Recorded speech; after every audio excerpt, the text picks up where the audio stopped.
Hey everybody, welcome back to the show. Happy Tuesday. Thanks so much for joining us. For those of you who are live, thanks for being here. For those that are coming on, whenever you're coming on, I really appreciate it. We're talking about the idea of freedom as it begins in your mind. Freedom begins in your mind. I do not know of I'm sure there are, but I don't know of any really innovative product or company that began without it first being in someone's mind. Right? That's how things work. They begin in the mind. The idea flows to the mind, and from the mind then to the mouth, and then from the mouth then out to the body. Like, you have to first see it. You have to first envision it before you can be able to actually execute on it. Allowing our minds, this is what we're talking about, this allowing our minds to soar is critical, giving us space. And we feel like such hypocrites because our brains are so wired for something else that as soon as you start to envision something else in your mind, you feel like that's not me. Yeah, it's not you, because your brain is filled with other neuroplasticity with the other thing that you're doing. But guess what? It could be you, because you're not your brain, you're your soul. We all have this.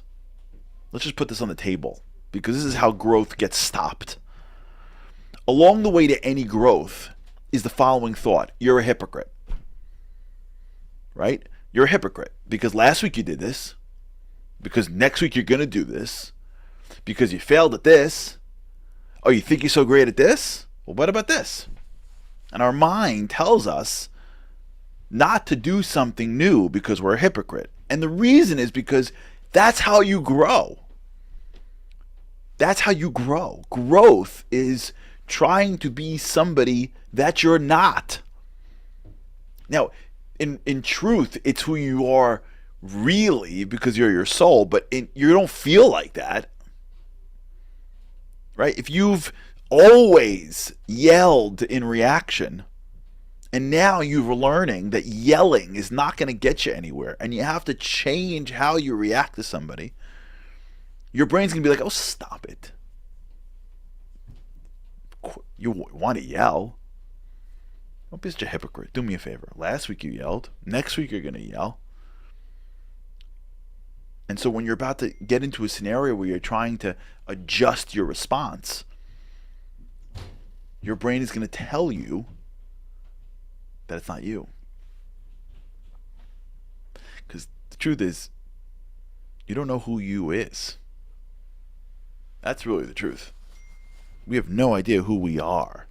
So how do we know what is or isn't us? We don't know. The only way we know what is or isn't us is after the experience.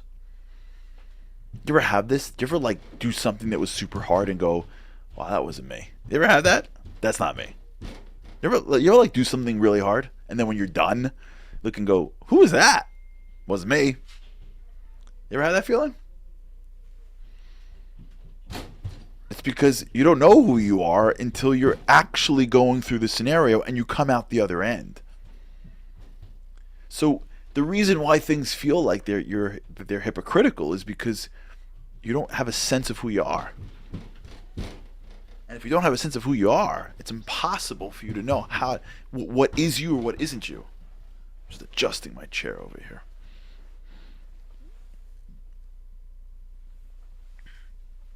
So many times in life when you're thinking about freedom and doing and thinking and visualizing and I can be and I can't be, so many times as you start to get excited about what's possible,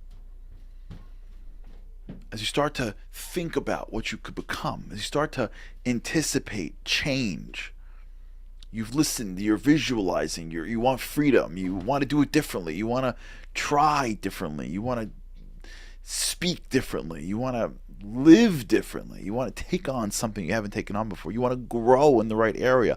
That's life. You get moments where you want to be free from your personal Egypt. What happens along the way is somebody whispers in your ear, stop it, you're just an Egyptian. Stop it. Stop. Do you know that 80% of the Jews that lived in Egypt never left? Do you know that? A crazy stat. 80% of the people that were Jews in Egypt never left Egypt because they didn't want to go. They chose to stay. Many of them passed away during the plague, if not all, but during the plague of darkness. Why did they want to leave? Well, maybe because deep down they didn't think that that's who they were. Maybe they had, I don't know, but maybe they had that doubt of, I'm still an Egyptian. They were Egyptians for 210 years. I'm an Egyptian. Where am I going to go? Where am I going, to the desert? It's not who I am. Right? Imagine this happening right now. You can see literally this now. Imagine if Moses came in right now and told the Jewish people of America, time to go. A lot of Jews would say, I'm an American. Like, where am I going? Imagine right now. Like, this isn't like hard to even picture. Imagine right now on YouTube and then on Instagram and on every other social platform, a man that we all agree is Moses says, okay, everybody, I got boats. We're going to Israel. Imagine. What? What are you talking about? What do you mean? Okay, we're not slaves, fine. But just imagine the scenario. Where am I going? I'm American. This is my country. This is who I am. And Moses is like, no. I know you're an Egyptian, but we got a country. We're leaving. Come on, you can be great. 80%. I'm not going anywhere. Where am I going? This is my house. Okay, it wasn't perfect. We were slaves, but not slaves anymore. And after this 10 plague thing, I'm sure the government's going to change its position on us. We'll be okay. Relax. It's been hard, but like, what are we going to do? What did the Jews do when they came out of Auschwitz? Where'd they go? Went back home. Went back to their houses. There was no place for them to go. Their houses, a lot of them were taken, and a lot of them left. But a lot of them went right back to their homes. A lot of them were, if they were able to stay, a lot of them probably would have stayed. What else do you know? So you have to realize that a lot of this process of change and growth, of freedom, of leaving, doesn't feel like us. In fact, mostly feels like we belong where we were. And that's why change is so hard. Because even if you can see it, you don't believe it. Even if you can see it, you don't believe it. You don't believe that it's you. You don't believe that you have the ability because you've never tasted it before. Even if you have, you haven't tasted it in this area before. And so much of our brain, which is already wired for something else, is going to remind us that we don't belong in the new category. So just stop. And at some point, as soon as you hit the first challenge, that will be the proof to you that you should stop. Meanwhile, the first challenge you hit is a proof to you why you should go forward, because you're changing who you are. Because you don't know who you are, and you're bringing it out.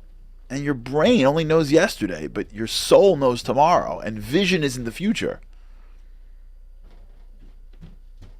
So even though 80% of you, so to speak, is saying, let's stay in Egypt, 20% is going, let's keep on rolling. Because the promised land is outside.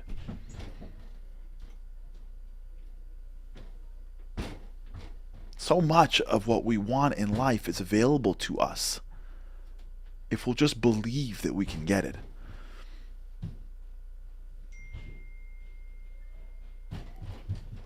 It's a challenge.